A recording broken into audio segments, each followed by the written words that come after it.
नमस्कार दोस्तों, कैसे हैं आप सभी लोग। आशा करता हूँ बहुत अच्छे होंगे। स्वागत है आपका एक बार फिर से हमारे यूट्यूब चैनल हॉन्टेड हेवंस में।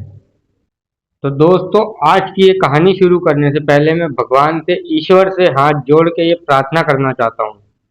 आज जिस शक्ति का नाम मैं आप लोगों के सामने लेने वाला हूँ, इतने लोग, इतने सारे मेरे यूट्यूब के परिवार वाले जो भी आज इस कहानी को सुनने जा रहे हैं, जिस शक्ति के बारे में सुनने जा रहे हैं, उस शक्ति के बुरे प्रभाव से, उसकी नेगेटिविटी से सबकी रक्षा करना। आज मैंने ये सब कुछ स्टार्टिंग में इसलिए कह दिया क्योंकि आज जिस एंटिटी की कहानी मैं आप लोगों के सामने लेकर आ गया हूँ, ये कहानी अपने आप में एक इतनी खतरनाक शक्ति से जुड़ी हुई है, इतनी ज्यादा नकारात्मक ऊर्जा से जुड़ी हुई है, जिसका नाम लेना तो दूर, नाम सुनना ही जिंदगी की सबसे बड़ी मनुष्यत को लेकर आता है। दरअसल इस शक्ति का नाम मैं आपको आगे कहानी में बताऊंगा, लेकिन ये कहा जाता है कि ये शक्ति इतनी ज्यादा ताकतवर होती है, इसका जो वर्णन, इसका जो जिक्र है, वो आसानी से लोग बाग नहीं करते हैं। सब घबराते हैं, बड़े से बड़े लोग भी। इसका नाम सुनने मात्र से ही थर थर कांपने लगते हैं, कितने भी बड़े विख्यात लोग क्यों ना हो। इससे कोसों दूरी बनाकर रखने की कोशिश करते हैं। इसी शक्ति का एक बुरा प्रभाव दोस्तों एक लड़की के ऊपर पड़ा। आज से लगभग 10-12 साल पहले, लगभग 2016 में, वाराणसी के पास में एक छोटे से गांव में एक बहुत ही खुशहाल परिवार रहता था। इस परिवार में रेखा रेखा के माता पिता रहा करते थे। बड़े अच्छे से जी रहे थे ये लोग। रेखा का स्कूल, रेखा की पढ़ाई लिखाई, रेखा का पालन पोषण सब कुछ इसी गांव में हुआ था। जब वो थोड़ी बड़ी हुई, कॉलेज में आ गई, तो उसे वाराणसी पहुंचा दिया गया। यहाँ पर रह के उसने अपने कॉलेज की पढ़ाई शुरू करी। उसी टाइम उसका कैंपस सिलेक्शन हो गया। एक अच्छी कंपनी में उसको जॉब लग गई, जो कि मुंबई में स्थित थी कंपनी। तो फाइनली दोस्तों यहाँ पर आके वो अपनी बहुत अच्छी लाइफ काटने लगी। सब कुछ बहुत अच्छा रहने लगा उसको। यहाँ पे रहते रहते लगभग 3 या 4 साल हो चुके थे, और घर पे भी उससे सब लोग लगातार ये बात बोल रहे थे कि शादी कर ले, तू अच्छी तरीके से सेटल हो गई है, पढ़ाई लिखाई भी तेरी पूरी हो चुकी है। लिटरली, क्योंकि रेखा ने अपने पूरे परिवार वालों की काया पलट के रख दी थी। एक अलग ही लेवल की मेहनती लड़की थी, बहुत अच्छा खासा अपनी मेहनत लगन विगन से पैसा कमाया, एक अच्छी पोस्ट पे, एक अच्छी कंपनी में जॉब करती थी। तो रेखा को इसी दौरान एक अजीब सा शौक डेवलप हो गया, और ये शौक था सुगंध का, खुशबू का। रेखा ने बहुत सारे परफ्यूम इकट्ठे करने शुरू कर दिए। उसके कमरे में जाओ तो ऐसी सुगंध, ऐसी खुशबू भरी रहती थी कि किसी का भी दिमाग चकरा जाए।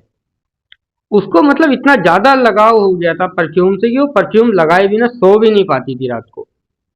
वो मतलब कहीं बाहर भी जा रही है, बाथरूम में भी जा रही है, तो भी परफ्यूम लगा के जाती थी। ये अवस्था उसकी हो गई थी।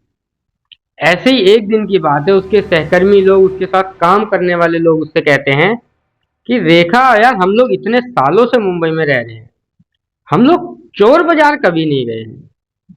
मुंबई में एक चोर बाजार भी है। जी हाँ, लगभग सभी को चोर बाजार के बारे में पता है जो लोग मुंबई में रहते हैं, लेकिन सब लोग नहीं जाते वहां पर। तो ऐसे ही दोस्तों, रेखा भी मुंबई में 4-5 साल से, 3-4 साल से शायद रह रही थी, लेकिन वो भी कभी नहीं गई थी। तो इसके सहकर्मी लोग कहते हैं कि यार चलो चलते हैं, वहां पे एक से एक चीजें शॉपिंग करने के लिए मिलती है, एक से एक एंटिक चीज शॉपिंग के लिए मिलती है। तो रेखा को एंटिक चीजें भी अपने पास रखने का शौक था। तो रेखा के दिमाग में भी ये था कि कभी मौका मिलेगा तो वहां पर जाऊंगी, वहां से ऐसा खरीदूंगी, वैसा खरीदूंगी, इस तरीके से अपने घर में सजाऊंगी, लेकिन जा ही नहीं पा रही थी। तो अब इसके दोस्तों ने इससे कहा, तो इनका लगभग 5-6 लोगों का ग्रुप था, और ये खुद को रोक नहीं पाई।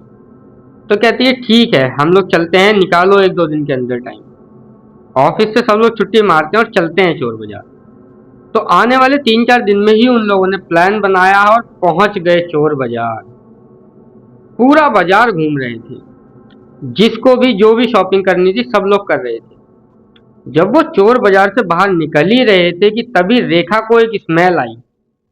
वो बड़ी ही खतरनाक एकदम मजेदार वाली स्मेल थी। ऐसा परफ्यूम, ऐसी सुगंध, परफ्यूम नहीं ऐसी सुगंध कि जिन लोगों को परफ्यूम की सुगंध से परेशानी है, वो भी अगर उसे सूंघ ले तो वो भी एकदम से मंत्र मुक्त हो जाएं, उसकी तरफ खींचे चले जाएं, एक तरीके से हिप्नोटाइज, सम्मोहित हो जाएं उसकी तरफ को। एकदम वो ऐसी ही स्मेल थी। और ये सूंघ के सिर्फ रेखा ही नहीं, उसके साथ के जितने भी लोग थे वो सब एकदम से ठहर से गए। सब एक साथ बोले यार क्या स्मेल है, लेकिन कोई क्या करेगा, स्मेल है। लेकिन रेखा खुद को नहीं रोक पाती थी, तो रेखा बोलती है कहाँ से आ रही है ये स्मेल।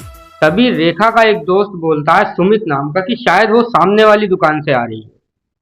तो ये लोग चले गए उस दुकान के अंदर। ये दुकान थी कुछ चीजों की बेचने की, चोर बाजार वाली ही दुकान थी। अब इसने कुछ तो जला के रखा था अपनी दुकान में, ये उसकी स्मेल थी। तो रेखा उससे बोलती है कि अगर आप बुरा ना माने तो क्या मैं आपसे पूछ सकती हूँ कि आपने अपनी दुकान में क्या जला रखा है। ये इतनी खतरनाक स्मेल आ रही है कि किसी का भी दिमाग हिल जाए इसको सूंघकर, दिमाग चकरा जाए बिल्कुल। तो ये आदमी, ये दुकान वाला आदमी इसको बोलता है कि मैडम आप पहली नहीं है जो मेरे से ये बात पूछी है, आपकी तरह सैकड़ों लोग मेरे पास आते हैं ये सवाल लेकर के, और बहुत सारी अच्छी खासी मात्रा में मेरे से ये चीज खरीद के लेकर जाते हैं। अगर आपको भी चाहिए तो बोलो, मैं पैक कर देता हूँ। तो ये बोलती है हाँ कर दो, लेकिन ये चीज क्या है ये तो बताओ। तो दुकानदार बोलता है ये एक ऐसा लुभान है जो अभी नहीं बल्कि 200-250 साल पहले टर्की में बनता था। टर्की में, इंडिया में और कहीं पर नहीं। लेकिन उसके इफेक्ट की वजह से, उसकी खुशबू की वजह से बहुत सारे लोगों का दिमाग फिर जाता था। इसीलिए वो टर्की में पूरी तरह से बनना बंद हो गया।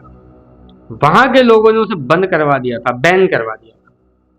लेकिन अभी भी टर्की में कुछ ऐसे लोग हैं, पुश्तैनी लोग हैं, जो टर्की में उस जमाने में उस चीज से जुड़े हुए थे। उन लोगों के परिवार वाले बनाते थे। तो इसीलिए आज भी टर्की में कुछ लोग छुप छुप करके वो लोबान बनाते हैं। उसमें इतनी खुशबू का जुगाड़ वो लोग कहाँ से करते हैं उन्हें ही मालूम है, और फिर वो लोग उसे बना के दूर दराज के इलाकों में छुप छुप कर बेचते हैं। टर्की में नहीं, जैसे अपने पास आ गया, कहीं और भी चला गया होगा। ये कोई ऐसी गड़बड़ वाली चीज नहीं है, आप इसको खरीदिए, घर पे जलाइए और आनंद लीजिए। तो मैडम बोलती है हाँ ठीक है बिल्कुल आप पैक कर दीजिए। और वो आदमी 2 पैकेट पैक करके इसको दे देता है, और वो घर पे ले आती है। तो इसके फ्रेंड लोग बोलते हैं यार ऐसा भी क्या, इतना पैसा भी क्या इस चीज में खर्च करना, वो अच्छा खासा महंगा था। क्योंकि उसने बोला नहीं यार ये लुभान है, कोई बुरी चीज तो है नहीं, और इसकी इतनी प्यारी स्मेल है कि मैं खुद को रोक नहीं पाई। ये बोलती है मैं तो इसे रखूंगी चाहे जितने का भी, अगर 5,000 और भी एक्स्ट्रा देना पड़ता तो भी मैं दे देती, लेकिन मैं इसे जरूर खरीदती। अब खैर वो घर पे आ गई। वो मुंबई के इस घर में अकेली रहती थी। बीएम नगर का कोई इलाका रहा होगा जहां पे वो रहती थी। इसने क्या करा, घर पे शाम को आते ही सार उसको बढ़िया करके जला दिया लुभान को, और अपना काम करने लगी, ऑफिस का जो भी उसको करना रहा होगा। तो ऐसे करके 2 दिन बीते, 4 दिन बीते, 5 दिन बीते, उसका माइंड और भी अच्छा रहने लगा, फिट एंड फाइन। वो कहते हैं ना एक अच्छा दिन, एक अच्छा टेस्ट, एक अच्छा माहौल आपका पूरा दिन बदल सकता है। ठीक वैसा ही इसके साथ भी हो रहा था। और इसको तो वैसे ही आप लोग जानते हैं कि स्मेल से बहुत प्यार था। अब ये कहानी जो है ना धीरे धीरे आगे बढ़ रही है भाई, आप लोग बिल्कुल जल्दबाजी मत करो, आराम से पूरे मन से ध्यान लगा के सुनो।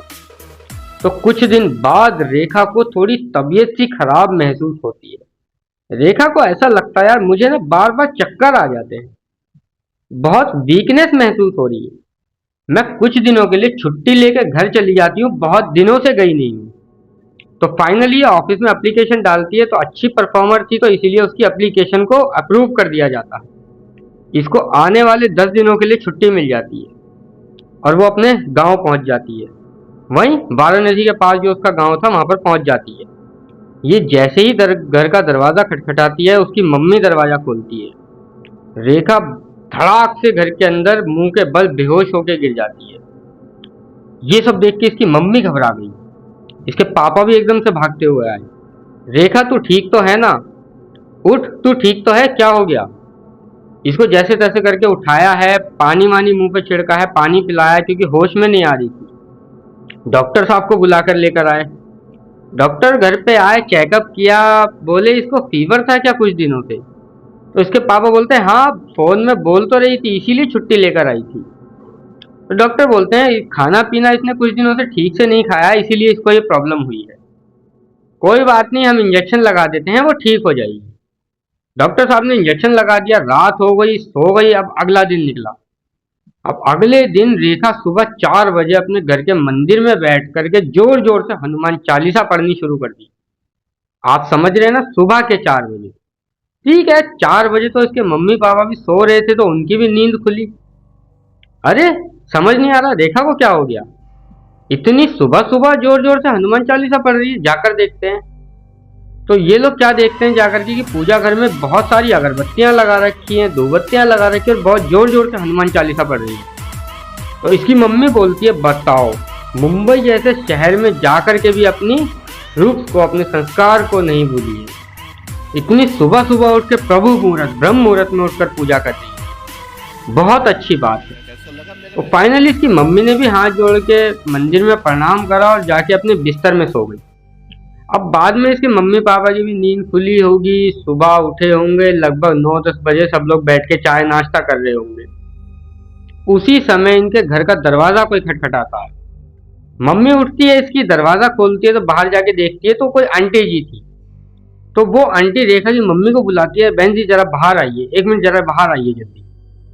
चोर जैसे बुला रही थी। तो बहन जी बाहर गई, मतलब रेखा की मम्मी जो थी वो घर के बाहर गई। तो वो आंटी बोलती है अरे ये रेखा अभी आई है क्या मुंबई से? तो इसकी मम्मी बोलती है नहीं, कल शाम को आई थी, थोड़ी तबीयत खराब भी हो गई थी इसकी आते टाइम।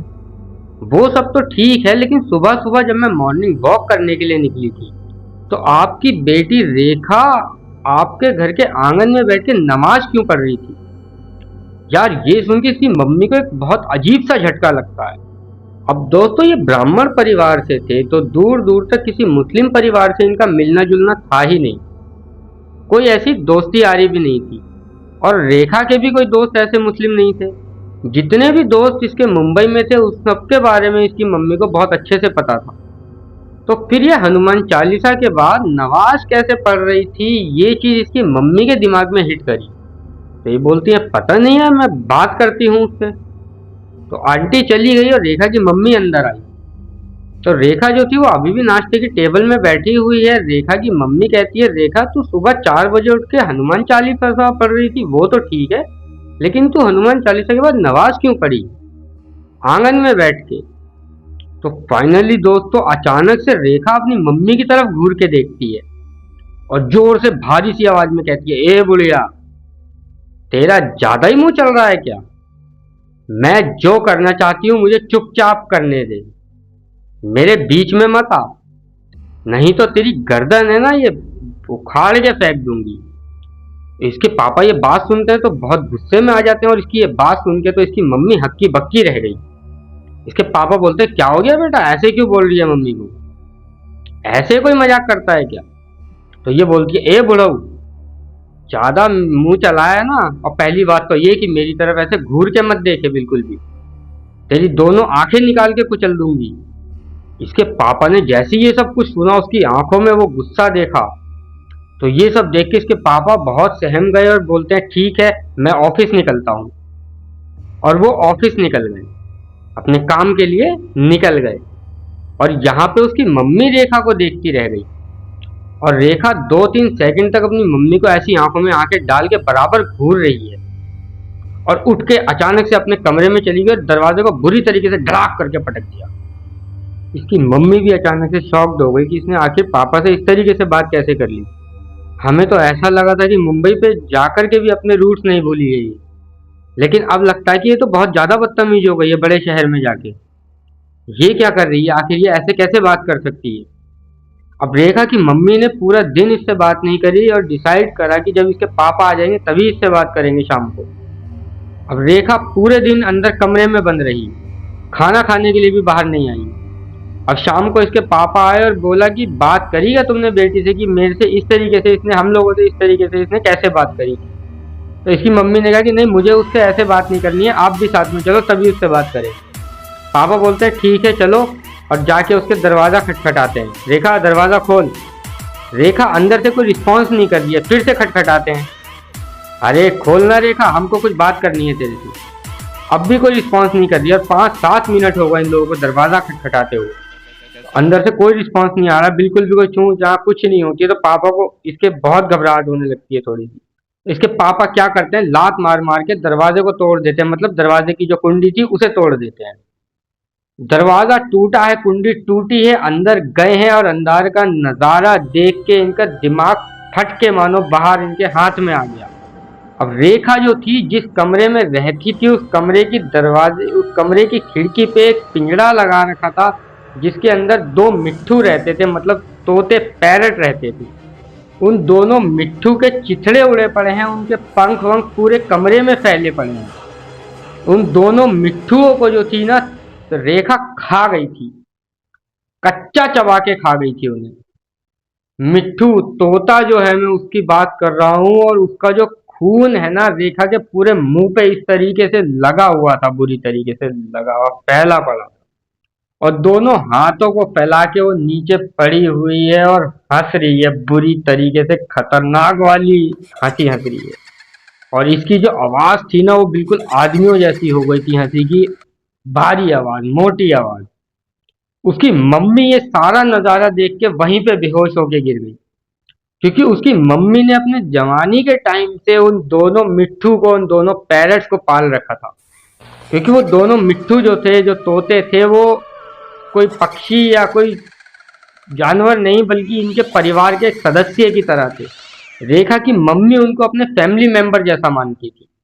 तो उन दोनों मिट्ठुओं को जब उसकी मम्मी ने रेखा का पेट में जाता हुआ, उनका खाना बनते हुए देखा, वो बेहोश हो गई। और ये सब देख के उसके पापा बहुत गुस्से में आए और बोले ये क्या कर रही है, पागल हो गई है क्या। रेखा तुरंत वहां से खड़ी हुई और साइड में जो तोते वाला पिंजरा था ना, उठा के इसके पापा के सर में बड़ाक से दे के मारा, पूरी ताकत लगा के मारा सर में। उनका पूरा सर झन्ना गया बुरी तरीके से और जमीन पे गिरे। उन्होंने नोटिस करा कि खून बह रहा है, उनका जो खून था वो पूरी जमीन पे फैल गया था। तभी रेखा आई बड़ी बड़ी अपनी आंखें करके, और अपनी जीभ निकाली बड़ी थी, और अपनी जीभ से उनके खून को पूरी तरीके से जमीन पे से चाट रही है। इसके पापा ने नोटिस करा कि ये खून चाट रही है जमीन से मेरा, और अपने को सिर को पकड़ के उठ के भागे कमरे में से बाहर। अब इनकी किस्मत देखो, अपना सर पकड़ के जैसे ही बाहर भागे हैं ना, बाहर पास में ही एक शिव मंदिर था। उस मंदिर के जो पंडित जी थे, जो पुजारी जी थे ना, वो बाहर जा ही रहे थे किसी काम से, कहीं तो भी उन्हें जाना रहा होगा। उन्होंने देख लिया इनको, ये जैसे ही आंगन में आए तो पंडित जी ने इनको देखा और बोले अरे अरे क्या हो गया। वो पंडित जी इनको बहुत अच्छी तरीके से जानते थे। आवाज दी, अरे शर्मा जी क्या हो गया, आप ठीक तो हैं। तो ये कहते हैं पंडित जी जल्दी आइए, बहुत जल्दी करके, मेरी बेटी को कुछ हो गया है, कुछ आप ही समझ सकते हैं कि क्या परेशानी आई है, कुछ तो भी बहुत भयानक हो गया है। लेकिन तो पंडित जी कहते हैं हम आ जाएंगे, लेकिन उससे पहले आप आइए, फौरन डॉक्टर के पास चलते हैं। तो पंडित जी उसके पापा ने अपने सर को बहुत टाइट से पकड़ के रखा था। पंडित जी कहते हैं आपका बहुत खून बह रहा है, चलिए मेरे साथ। थोड़ी ही आगे जाके डॉक्टर का क्लिनिक था, वहां पे जाके जल्दी जल्दी से इन लोगों ने पट्टी कराई, और वहां से बाहर निकलते निकलते पंडित जी से कहते हैं पंडित जी मेरी बेटी को जरूर हो ना हो कोई बहुत ही खतरनाक भूत चढ़ गया है, कुछ तो बहुत खतरनाक है, पंडित जी आप जल्दी घर पे चलिए, कुछ तो करिए।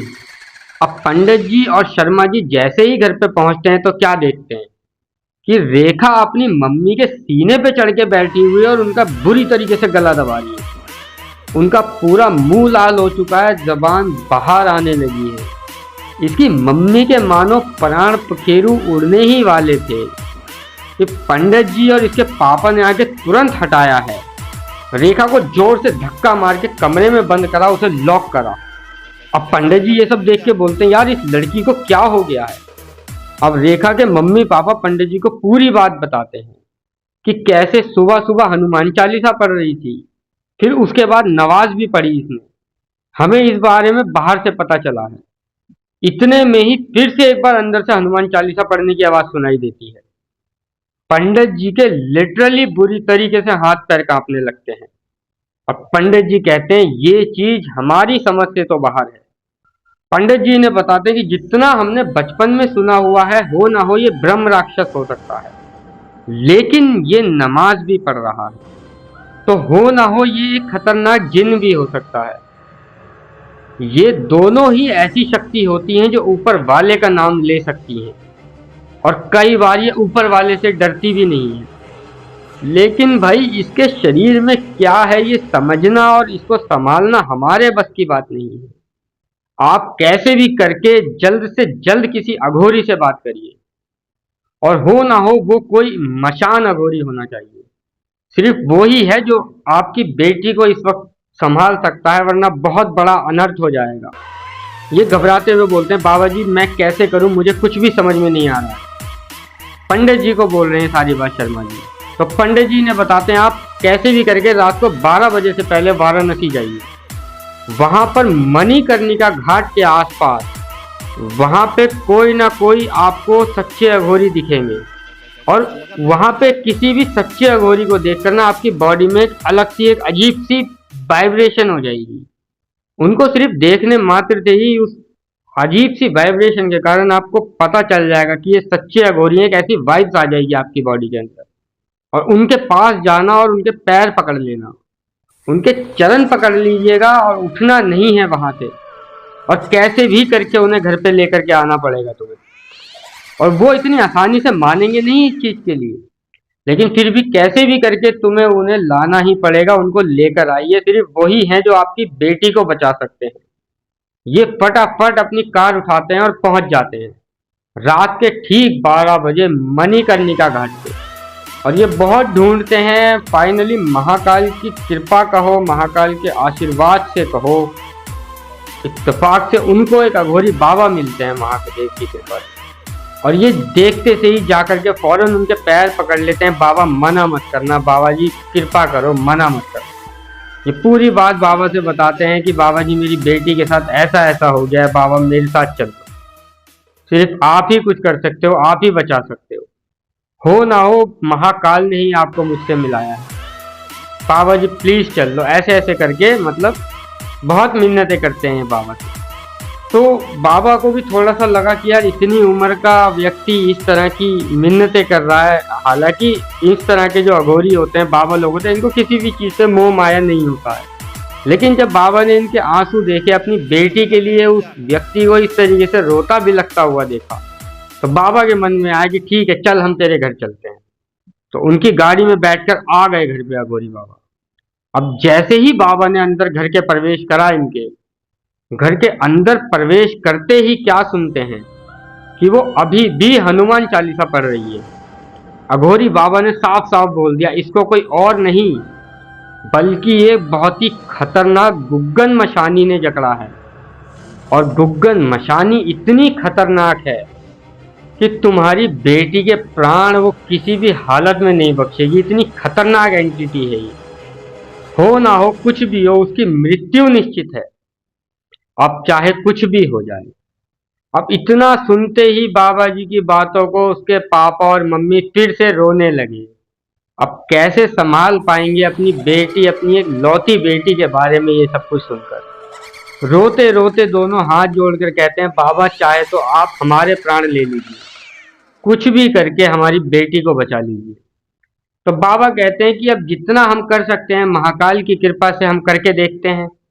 आप इतना ही कह रहे हैं तो आइए चलिए उसके कमरे में।